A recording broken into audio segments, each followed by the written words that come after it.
Magandang setting ng smart glasses. I-save nyo na muna para may mababalikan kayo kapag ayusin nyo na yung settings. Pindutin itong nasa taas. Pindutin ang recording setting. Pindutin ang video duration. I-set ng 12 minutes. Pindutin ang record duration.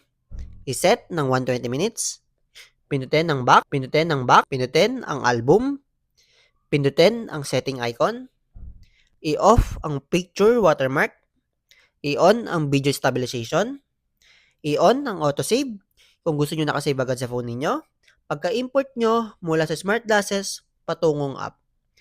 Pindutin ang allow full access. Tapos na. Ganun lang kasimple. Kung meron pa kayong katanungan, comment nyo lang dyan sa comment section. Mabibili nyo to sa yellow basket sa TikTok videos ko. Ilalagay ko rin sa comment section yung link. Checkered!